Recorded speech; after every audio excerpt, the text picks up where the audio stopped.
Sejam bem-vindos à Historiografia Virtual. Eu sou Stanley e hoje vocês observarão como é analisada a proibição da vaquejada na visão de um simples acadêmico de história. Para começo de conversa, para mim, a vaquejada já devia ser proibida em 1961, quando foi proibida as rinhas de galo. Atividade, na minha opinião, muito similar. Vou ler para vocês aqui o decreto em que Jânio Quadros proibiu as rinhas de galo.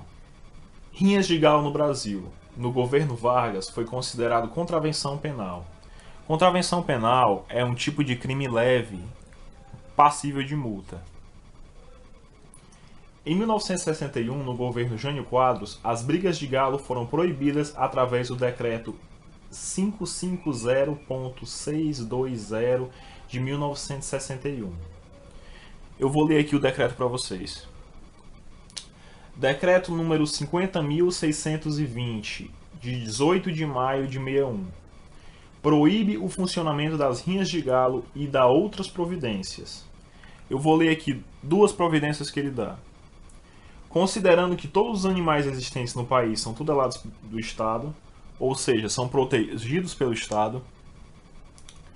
Considerando que a lei proíbe e pune os maus-tratos infringidos a quaisquer animal em local público ou privado, ou seja, vocês já estão tendo uma ideia, né, do porquê que a vaquejada já devia ser proibida desde aquela época. Eu queria aqui dar uma enfatizada no artigo 3 desse decreto.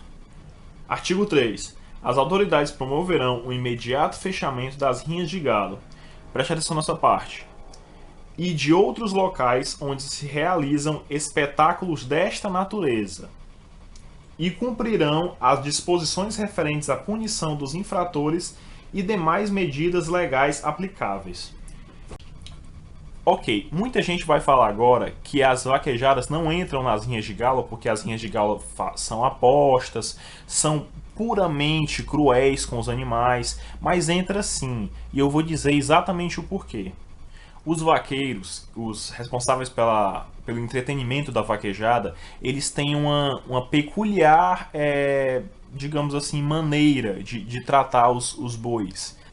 Por muitas formas, eles arrancam os rabos dos bois e quando os bois caem, eles quebram ossos, quebram as suas costelas, e isso, por dentro da lei da vaquejada, né, assim, digamos, os decretos e leis formuladas sobre o evento, isso é extremamente errado. O grande problema das vaquejadas é porque elas formam muita economia para algumas cidades pequenas. Então fica muito difícil do governo intervir em uma atividade que cria tanta economia assim. Mas a ideia da proibição da vaquejada já vem sendo discutida desde 2010, mais ou menos por ali. Porque a vaquejada foi regulamentada, os vaqueiros e as pessoas que trabalham lá são sim aceitos, têm sua carteira assinada. O grande problema é porque elas não obedecem às leis em relação aos maus-tratos aos animais. Porque não é só essa citação do decreto 50.620 do Jânio Quadros.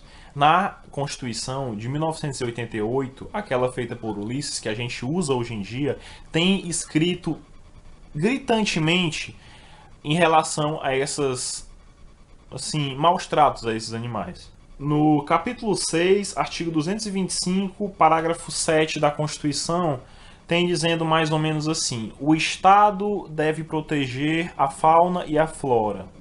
São vedadas as atividades que possam desenvolver algum tipo de extinção ou que submetam animais à crueldade.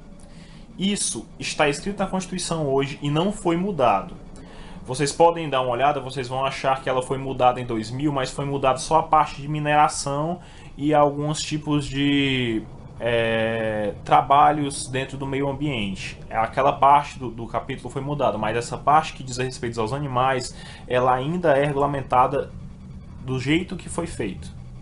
Agora, voltando para aquela hora que eu falei que as vaquejadas estavam sendo combatidas desde 2010, eu venho falar por quê? Porque não existe fiscalização dos maus tratos que ocorrem na vaquejada.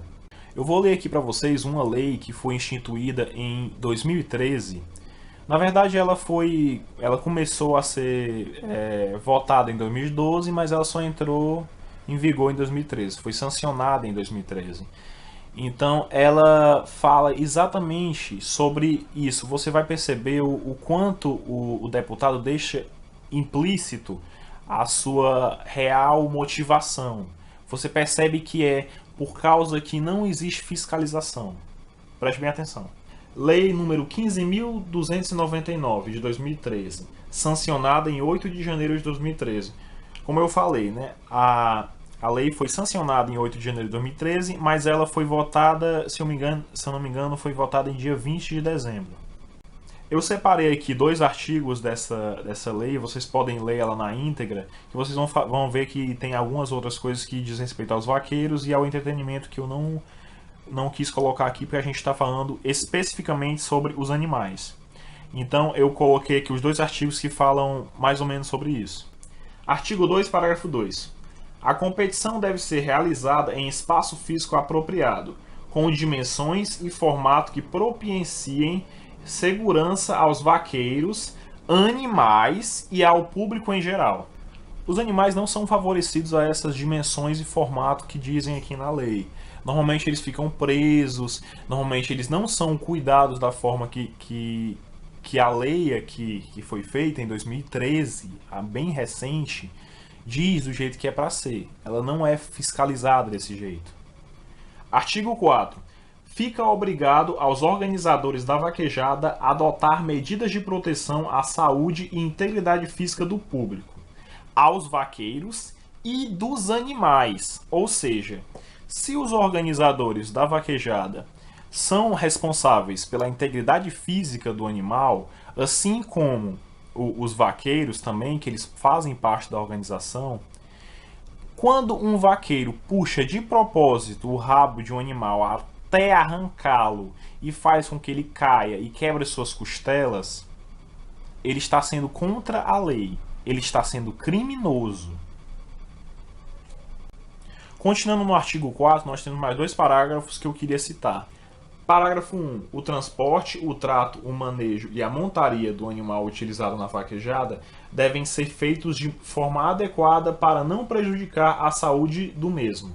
Ou seja, o jeito que deve ser feito a vaquejada deve ser propício ao animal não se ferir, ele não ser maltratado.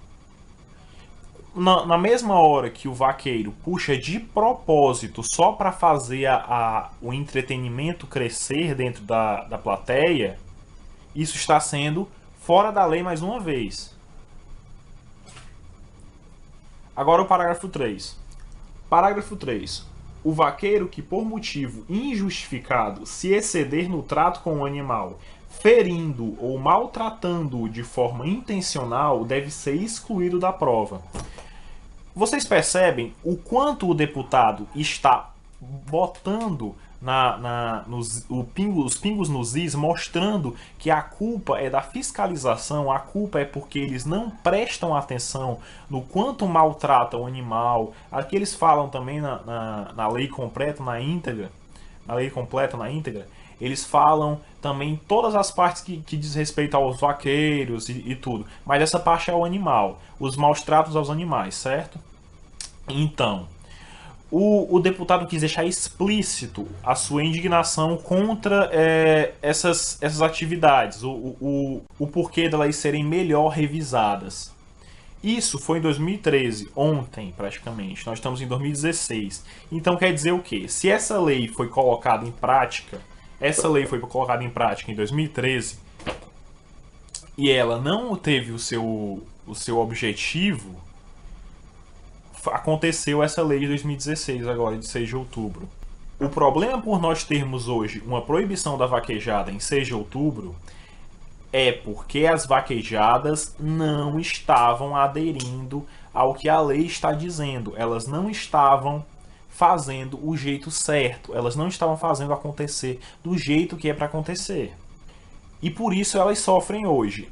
É cultura? Talvez seja, mas é uma cultura cruel. Antes que vocês comentem que é uma hipocrisia defender a proibição da vaquejada simplesmente por maltratar os animais, sendo eu um carnívoro, eu tenho uma resposta para vocês. Na minha visão, é aceito uma pessoa matar um animal para comer, porque é para sua nutrição, para sua alimentação. Agora, matar um animal simplesmente por diversão, isso é desumano, isso é contra a Constituição e por isso deve ser proibido. Se você quer ter outra opinião sobre a proibição da vaquejada, eu sugiro que você assista o vídeo do Pirula, onde ele fala exatamente sobre isso que eu estou falando agora, só que um pouco mais distante da parte política e um pouco mais próximo do achismo dele. Não dizendo que isso é errado, eu apoio o Pirula e por isso estou linkando ele aqui neste vídeo, ok? Uma boa semana para vocês, jovens. Eu espero que daqui para a próxima semana eu poste algum vídeo. Provavelmente vai ser também sobre política, vai ter mais política no nosso canal. A Historiografia Virtual, ela não é só um canal de história, ela conta toda a história humana. Então a gente vai falar muito sobre política, muito sobre economia e muito sobre história. Talvez mais sobre política do que história, mas o canal em si, ele é para falar sobre a história humana, sobre o historiador humano. Então, por isso vai ter muitos vídeos de política aqui. Beleza?